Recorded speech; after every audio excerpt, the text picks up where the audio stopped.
공자학원 퇴출 편말을 든 학생들이 구호를 외치고 있습니다. 갑자기 한 남성이 양손으로 시위 학생이 든 확성기를 확 낚아채면서 도발합니다. 깜짝 놀란 학생이 벌떡 일어나는 사이 학생의 머리와 오른쪽 눈걸에 주먹이 날아옵니다. 곧이어 현장에 울려 퍼진 노래는 중국 공산당이 중국의 국가로 사용하는 공산당 혁명가입니다. 공자학원이 뭐길래 학생들이 퇴출운동을 벌인 걸까요? 시위대들을 공격한 의문의 남성들은 누구일까요? 안녕하세요. 팩트와스입니다. 팩트와스업의 진행자 이가섭입니다. 오늘의 이슈는 바로 대학가에 대한 중국의 입김입니다. 앞서 보신 영상은 2019년 7월 24일 호주 퀸즐랜드 대학교 캠퍼스에서 촬영됐는데요.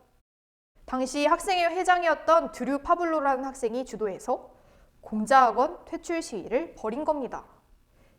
이탈리아 인권 매체 비터윈터 보도에 따르면 학생을 공격한 의문의 남성들은 중국의 정보기관, 즉 국가안전부의 요원들이었습니다.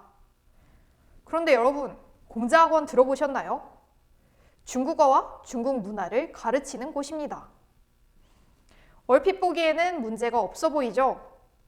하지만 공자학원은 중국 정부가 자금을 지원하는 기관으로 중국 공산정권의 선전 활동이 주 목적입니다. 일례로 공자학원에서 사용되는 교재에는 마오쩌둥이 동양 사람에게 행복을 가져다 준다는 뜻으로 나옵니다. 공자는 불을 탐했고 벼슬하기를 좋아한 속물이라는 평가도 나오고요.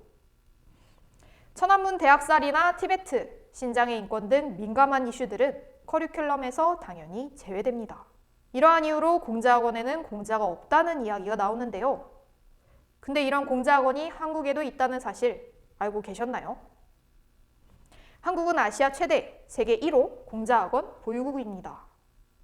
다시 호주 이야기로 돌아가자면 드류 파블로 학생은 사실 공자학원 시위뿐만 아니라 홍콩 송환법 반대 시위도 지지했습니다. 당시는 2019년이었으니까요. 그렇기에 당연히 중국의 눈엣 가시가 될 수밖에 없었죠. 파블로 학생은 오늘의 홍콩은 내일의 우리가 될 것이라고 목소리를 높였습니다. 이 때문에 학생은 폭행을 당하고 가족들은 살해 협박까지 받았습니다. 이런 상황에서 학교는 뭘 하고 있었을까요? 놀랍게도 학교는 그를 정학시키려고 했습니다. 이유는 무엇이었을까요? 바로 학교 측이 중국 자본에 많이 의존했기 때문입니다. 전체 호주 대학생 가운데 10%가 중국 유학생인데 이 유학생들은 학비를 전액 전부 내고 다니기 때문에 많은 대학들이 이를 반겼습니다.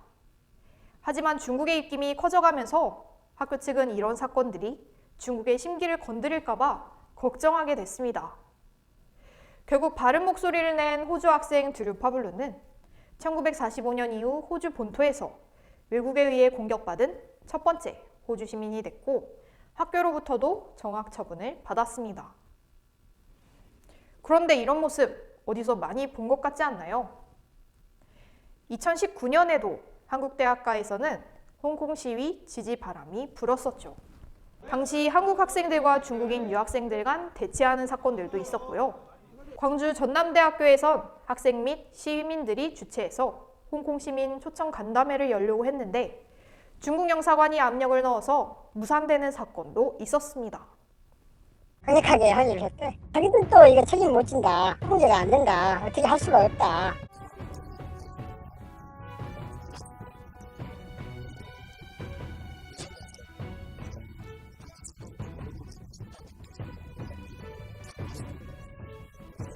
사건의 당사자로부터 이야기를 들어봤습니다. 제가 봤을 때는 굉장히 좀 중국 유학생들의 눈치를 보는 거라고 밖에 볼 수가 없고요. 눈치 보기를 넘어서 뭐라고 해야 될까? 좀 비위를 맞춘다고 해야 되나? 근데 그 이후에 보면은 전남대학교 하고 중국 영사하고 꾸준히 이렇게 사진을 SNS에 올리시더라고요. 그 개인 SNS에다가 우리는 중국을 사랑한다.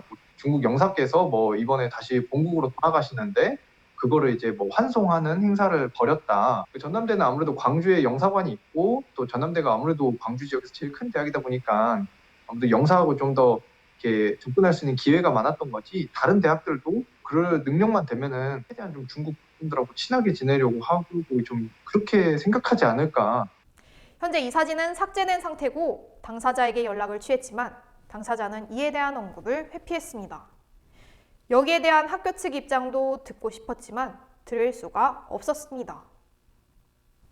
드류 파블로가 다닌 퀸즐랜드 대학교의 부총장은 중국과 긴밀한 관계였습니다.